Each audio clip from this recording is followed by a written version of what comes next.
ఆ రోజుల్లో ప్రదీప్తి క్లబ్ తరఫున యువకులుగా మేము చేసే కార్యక్రమాల్లో మాకు సీనియర్, మేము ఆయనకంటే ఒక 2-3 సంవత్సరాలు జూనియర్స్. ఇదే సమావేశంలో అనిల్ జైన్ అని ఆయన కూడా కూర్చున్నాడు. అనిల్ జైన్ నేను సహచరులు, ఆయనకి జూనియర్స్. అలాంటి రమేష్ కుమార్ జైన్ గారికి, అదేవిధంగా ఇక్కడికి విచ్చేసినటువంటి 50 మంది ప్రముఖులందరికీ కూడా ప్రత్యేకమైనటువంటి నమస్కారాలు తెలియజేస్తూ, నిజానికి ఒక విధంగా దిగ్బంధనం చేసినటువంటి మాట వాస్తవమే, కానీ ఇది పక్కనే ఉన్నటువంటి రమేష్ కుమార్ జైన్ గారు అన్నారు, ఇది స్వీట్ బంధం అనేటువంటి మాట.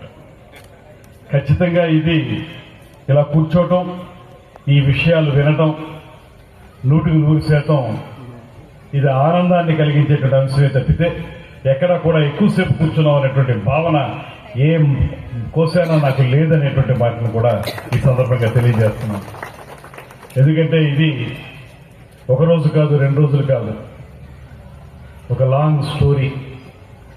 దీర్ఘకాలికంగా అద్భుతమైనటువంటి కార్యక్రమాల ద్వారా రమారామి 49 వసంతాల పాటు నిరాఘాటంగా ఈ కార్యక్రమాలను కొనసాగిస్తూ, అదేవిధంగా మరో పక్కన క్లినిక్ ని 24 సంవత్సరాలుగా కొనసాగిస్తూ ఒక సక్సెస్ఫుల్ స్టోరీని మన కళ్ల ముందు ఆవిష్కరించినటువంటి పెద్దలు ఓలేటి గారు కానీ, ప్రకాష్ గారు కానీ, రమేష్ గారు కానీ, రామరాజు గారు కానీ, వారికి నేను ప్రత్యేకమైనటువంటి ధన్యవాదాలు తెలియజేస్తున్నాను.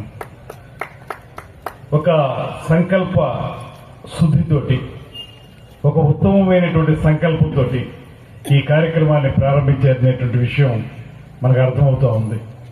ఇవాళ సమాజంలో ఇది ఈ మహారోగి అనేటువంటిది చాలా వరకు తగ్గుతున్నటువంటి క్రమంలో ఉన్నటువంటి సందర్భంలో దీని యొక్క రెలవెన్స్ పెద్దగా మనకు కనపడదేమో, కానీ వీరు ప్రారంభించేటప్పుడు మాత్రం ఖచ్చితంగా దీని తాలూకు ప్రభావం సమాజం మీద చాలా ఎక్కువ ఉందనేటువంటి మాటని మనందరం గుర్తించాలి.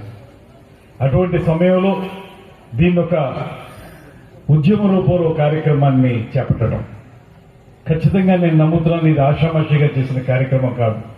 ఒక ఉద్యమ రూపంలోనే ఈ కార్యక్రమాన్ని చేపట్టారు. ఎన్నో ఒడిదుడుకులు ఎదుర్కొన్నారు, వ్యయ ప్రయాసాలు కోర్చారు. ఏదైనప్పటికీ కూడా ఆ సంకల్ప శుద్ధి ఉంది గనక, ఆ సంకల్ప దీక్ష ఉంది గనక ఆ సంకల్పం నెరవేరిందనేటువంటి మాట